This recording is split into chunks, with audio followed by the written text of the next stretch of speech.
Пока на фронте не происходит ничего, что заслуживало бы отдельного обсуждения, пока обе стороны увязли в изматывающих взаимных атаках, время поговорить об итогах последних 1,5 лет для России в целом. Что и как путинский режим планировал, что он в итоге получил. Странно подводить итоги, когда война еще в самом разгаре, конечно. Но, с другой стороны, некоторые вещи уже давно очевидны. Давайте начнем с того, что вернемся к Путину образца февраля 2022 года и посмотрим на его планы.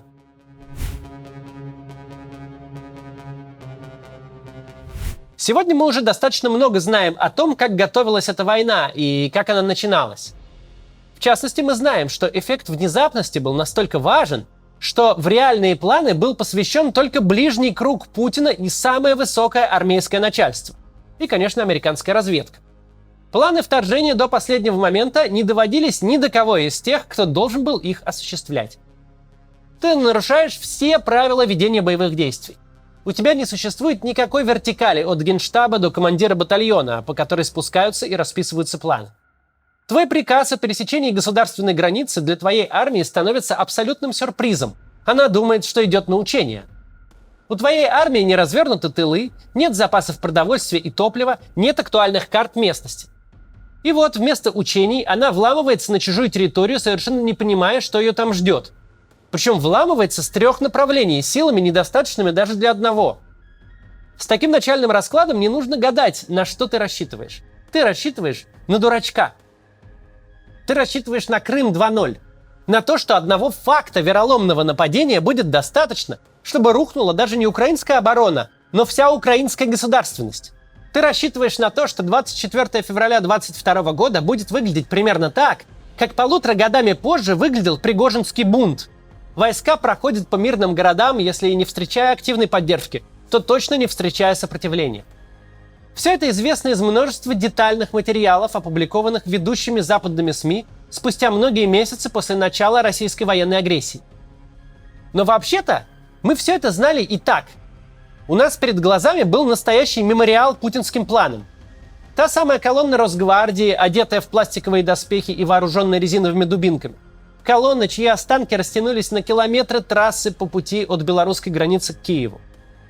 Когда ты вслед за наступающей армией безо всякого прикрытия посылаешь фактически безоружные полицейские силы, становится очевидно, что воевать ты и не собирался. Ты собирался провести именно что спецоперацию. Некий молниеносный рывок, который должен полностью закончиться до того, как кто-то сумеет хоть что-то сообразить. Если бы все получилось так, как хотел Путин, любая международная реакция, любые санкции стали бы неактуальны. Реагировать имеет смысл тогда, когда можно что-то предотвратить или остановить, на что-то повлиять. А в реакции на свершившийся факт, на то, что Украина уже оккупирована, нет особой пользы. После драки кулаками не машут.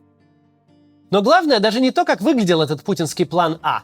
Главное, что в этот план А верили настолько, что никакого плана Б не подготовили. Ничто из происходящего сегодня в страшном сне не могло привидеться тем, кто принимал решение о вторжении. Представим, что Путин из февраля 2022 года встретился с Путиным сегодняшним, с президентом, который уже целый год балансирует между необходимостью мобилизации и нуждой хоть как-то пережить выборы. С главнокомандующим, который только-только пережил военный мятеж. Скорее всего, Путин из прошлого просто не поверил бы в реальность нынешнего. Теперь давайте попробуем поговорить о том, как выглядит война спустя 1,5 года. Что она нынешнему режиму принесла, а что у него отобрала. Мы не будем сегодня пытаться заглядывать в будущее, оно слабо предсказуемо сейчас. Просто зафиксируем то, что уже есть.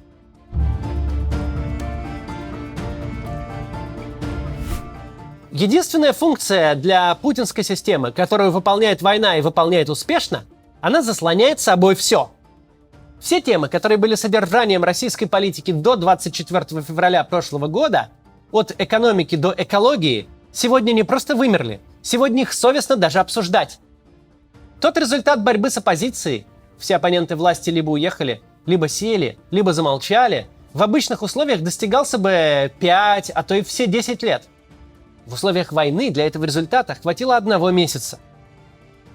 То же касается и законодательных изменений. Ужесточение законодательства в части любой публичной активности – процесс, который последовательно и постепенно шел с 2012 года. Но любой новый закон в этом направлении, начиная с пакета Яровой и заканчивая статьями об иноагентах, привлекал большое общественное внимание и вспыхивала огромная дискуссия. Закон подвергался критике, в том числе от самих органов власти и со стороны крупного бизнеса. Он проходил медленно и со скрипом, принимался не в том виде, в котором задумывался, и часто в итоге работал не полностью или не работал вовсе. Сейчас же никаких дискуссий в российском парламенте не существует. Любая законодательная фантазия молнией пролетает через все чтения и уходит на одобрение Совфеда за считанные недели и даже дни. Госдума забила на робкие попытки соблюдать собственный регламент, который еще кое-как предпринимала в прошлые годы. Сейчас, во второе чтение закона о фильтрации сточных вод, спокойно можно запихать норму, исключающую инвалидность из списка оснований для освобождения от мобилизации. И никто не пикнет. Все будет сразу принято и заработает сразу немедленно после принятия. Война позволила отринуть те минимальные приличия, которые российское государство было вынуждено соблюдать просто потому, что оно государство. Имущество и доходы чиновников и депутатов больше не публикуются. Реестры и базы данных закрыты и засекречены. Больше нет нужды застенчиво переписывать свои дома, яхты, автомобили и банковские счета, многочисленные бизнес-активы на престарелых матерей и юных сыновей. Теперь все официально сказано. Имущество патрициев не дело плебеев. Государство само себе разрешило засекречивать почти любые данные. О бюджетных расходах, о статистических показателях, о государственных закупках, о подрядах. Опять же, в годину тяжелых испытаний уже не до мелкого наперсточничества. Можно растаскивать все, что угодно, закрывшись баннером. Все это вас не касается, проходите мимо. И вообще, у нас война. Сам факт, что ты лезешь своим любопытным глазом государству в кошелек, это уже работа на пользу врагу, почти государственная измена. Имущество ушедших и национализированных компаний открыто раздается приближенным Путина. Все-таки в мирное время во главу компании Danone поставили бы какого-нибудь безликого менеджера, который связан с реальными бенефициарами целым каскадом юрлиц. Сейчас в этом нет нужды. Теперь Danone может возглавить сразу племянник Кадырова. Никакой из этих процессов не начался вместе с войной. Государство все последние 10 лет пыталось вырваться, как бабочка из кокона, из каких-то внешних приличий и системных ограничений. Портило реестры, ограничивало доступ к данным, вводило систему Платон для грузовиков, частный налог в пользу путинского друга. Уже очень долго государство не скрывало, что всякие Навальные, которые жужжат своими дронами над дворцами серьезных людей, его страшно раздражают. А особенно раздражает, когда кто-то считает деньги в карманах чиновников и олигархов и фиксирует их беззаконие, используя официальные источники информации. И все же 2 года назад президент Российской Федерации не мог выйти и сказать: «Да, мы финансируем незаконное вооруженное формирование. Да, мы выдали почти 300 миллиардов рублей за год юридически несуществующему образованию». В мирное время приходилось играть в какой-то легизм, делать вид, что закон вообще существует. Но во время войны можно так и заявить: «Да, мы офигели. И что?» Уничтожение «Эхо Москвы», признание «Медузы» нежелательной организацией, уголовное дело против любого независимого спикера, блокировка Фейсбука, Твиттера, Инстаграма. Каждое такое решение до войны было бы отдельным политическим сюжетом, потенциальной причиной для протестов. С началом войны все это провели едва ли не одним махом, и эти события даже не стали главными новостями дня. Возможность вовсе не оборачиваться на какую-то там общественную реакцию – это, безусловно, самый позитивный промежуточный итог для путинского режима. Война не то чтобы все списала, она все заморозила. Да, конечно, проблемы никуда не делись и даже усугубились. Закатанное в асфальт недовольство в момент слабости режима рванет так, что мало не покажется. Приличия, которые раньше приходилось соблюдать, соблюдались ведь не просто так. Это был инстинкт самосохранения системы. Но о будущем сейчас никто не задумывается. Эйфория беззакония и вседозволенности затуманивает и взгляд, и разум. Все мы имели дело с приборами, живущими на последнем издыхании. У каждого был телефон, который еще как-то работает и даже заряжается, если выбрать верный угол штекера и не шевелиться. Но уже понятно, что он при смерти. Что все в нем держится на последней волосинке, и до кончины ему осталось одно неловкое движение. Бунт Пригожина показал, что наша система – это как раз такой телефон. Она работает, пока на нее не дышит. Она готова выполнять повседневные задачи, но при любом стрессе зависает и перестает реагировать на кнопки. Государство капитально перегружено. А на большой войне каждый день приносит новые вызовы. Причем приносит их тем, кто совершенно не готов и не нанимался с ними справляться, и вообще по другому ведомству служит. Так мы уже почти привыкли к новому порядку, при котором губернаторов фактически конвертировали в генерал-губернаторов и возложили на них ответственность за всю войну. На них возлагается выполнение плана по мобилизации, к ним апеллируют голодные и холодные солдаты, они занимаются поисками обмундирования, изыскивают деньги на доплаты и компенсации, строят оборонительные укрепления. Кажется, будто функции гражданской администрации на региональном начальстве уже не осталось. Но это не так. Просто государство лишний раз, убедившись, что военная его вертикаль ни на что не годна, скинуло дополнительную работу и дополнительную ответственность и дополнительные расходы на плечи гражданских чиновников. Для какой-нибудь Москвы с ее невероятным бюджетом, укомплектованными штатами и при этом с минимальным участием в войне это не проблема. А вот абсолютному большинству регионов приходится выбирать, чем заниматься и куда тратить свои ресурсы. Либо на поддержание гражданской жизни в регионе, на инфраструктуру, транспорт, образование и здравоохранение, либо на военные задачи. Но стресс и перегруз касаются не только гражданской вертикали. Ведь что показал Пригожинский мятеж? Что за сотни километров, которые успела пройти колонна бунтовщиков всего за несколько часов, на их пути не появилось никаких армейских формирований. Потому что абсолютно все российские вооруженные силы, вся тяжелая техника, все вооружения сейчас в Украине для одной единственной цели – удержания фронта любой ценой. Та же ситуация с правоохранительными органами. Мало того, что на них повесили помощь военным в деле отлова мобилизованных и призывников, мало того, что им теперь приходится охотиться на дезертиров, вести огромную массу дел по военным и околовоенным статьям, но у них еще и стремительно растет бытовая преступность. По стране расползается оружие, свободно бродят освобожденные зэки, у которых к тем трупам, за которые их осудили, добавляется еще опыт безнаказанных убийств. Инвалиды войны стремительно пропивают свои зарплаты и компенсации, сводя по пути счеты друг с другом, с родственниками и знакомыми.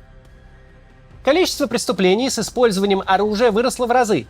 Причем не только в приграничных областях, где творится и вовсе черт знает что. Та же динамика наблюдается в Москве и в Питере. В стране аврально производится вооружение и военная техника. Худо-бедно осуществляется серый ввоз компонентов из третьих стран, параллельный импорт продукции ушедших компаний, продажа втихаря нефти и другой санкционки. И это существование российского государства под радаром ограничений, оно же не происходит само по себе. Этим всем занимаются люди. Каждый день все компоненты системы находятся в стрессе. Каждый день в режиме выживания и самосохранения. Любой дополнительный стресс для них губителен. В таком состоянии можно существовать некоторое время, но постоянно в нем жить нельзя.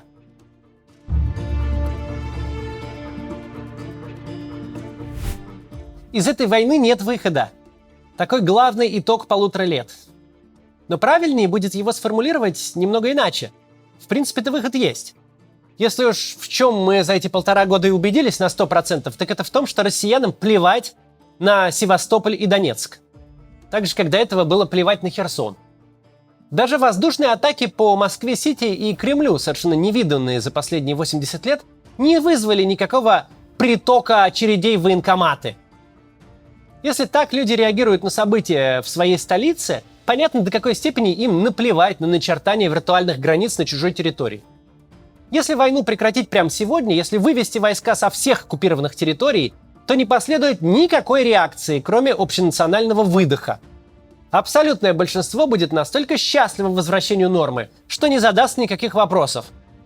Да, Z-телеграммы будут ныть и плакать. Но, во-первых, их аудитория мгновенно испарится, а во-вторых, делать они это будут очень тихо, чтобы не оказаться вдруг шутя там, где буря мглою небо кроет, вихри снежные крутя, где-то в окрестностях Магадана. Пример Гиркина явно показал, что у режима нет вечных друзей, а есть текущие интересы. Также на примере Гиркина хорошо видно, что режим может спокойно сажать самых отпетых сторонников войны, и не произойдет вообще ничего, кроме криков «позор» от 1,5 десятков знакомых подсудимого возле здания суда. Но понятно, что Путин совсем не думает, что все это можно просто взять и закончить. Путин намертво повязал себя с этой войной, и теперь вся его политика — это война. Теперь он существует до тех пор, пока вся его система находится в состоянии военного стресса и безумия. Эту войну невозможно выиграть. У нее нет достижимых целей. Но ее можно продолжать. Продолжать день за днем, не задумываясь даже о ближайшем будущем. Такая теперь новая путинская стабильность. Молниеносная и блестящая победа должна была обеспечить долгосрочный заряд легитимности режима. Не нужно все сводить только к выборам в марте 2024 года. Замах тут был гораздо мощнее. Как минимум, тот срок, который отмерил себе Путин конституционной реформой, должен был пройти спокойно и при полном общественном согласии. А скорее, инерции должно было хватить на тот момент, когда придется кому-то передавать власть, просто в силу возраста. Передавать ее должен был не больной и всем настопиздивший старик, а лидер, возродивший Российскую империю. Понятно, что начало 20-х годов — это тупик. Очень сложно существовать, транслируя гражданам одну единственную идею, что начальник должен оставаться начальником, потому что он уже четверть века начальник. Моложе ты не становишься, харизматичней тоже, система твоя не становится эффективнее. Но не на этих выборах, так на следующих ты окажешься в том же положении, в котором оказался Лукашенко летом 2020 года. Ты вдруг обнаружишь, что задолбал всех, и граждан, и элиты. Вот только спасать тебя некому. Нет у тебя своего Путина. С преемником местами меняться, когда ты не молодой и бодрый, а старый и немощный, тоже так себе идея. Назарбаев не даст соврать. Эта война должна была стать мощным допингом для системы. Она должна была подарить осмысленность режиму, сделать его устойчивым на годы вперед. Вместо этого ты не решил ни одной своей проблемы, а только приобрел много новых. Ты не въедешь в Кремль на огромном боевом слоне, держа в руке герб Киева. Чтобы как-то пересидеть выборы, тебе нужно игнорировать слона в комнате. Большую, тяжелую, кровавую и неправедную войну.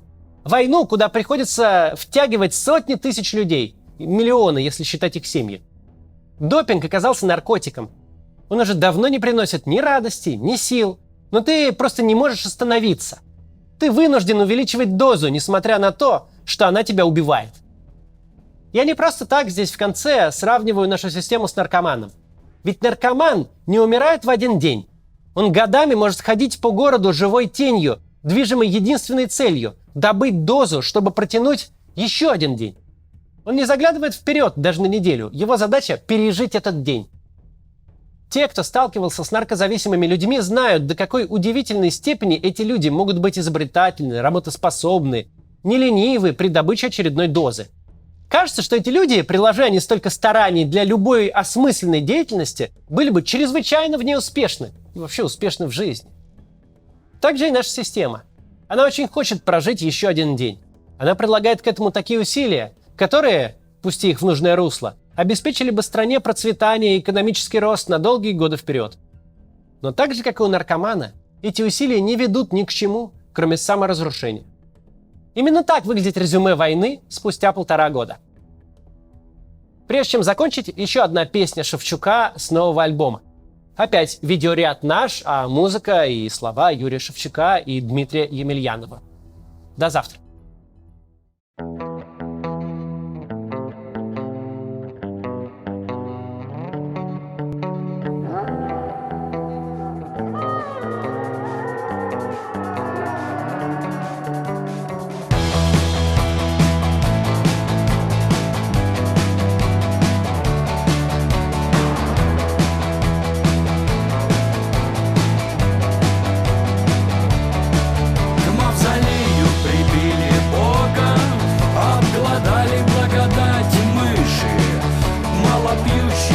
Очень строгий, несмотря на их кляп, он дышит. Отменили концерт в Тюмени, не случилось в Москве, едем дальше. Обвинили любовь в измене, что ж без денег да меньше фальши. Рвет тревога, ждет дорога, их немало, нас немного. Мы в несправедливом мире, жестяные волки в тире.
Они знают, они дышат.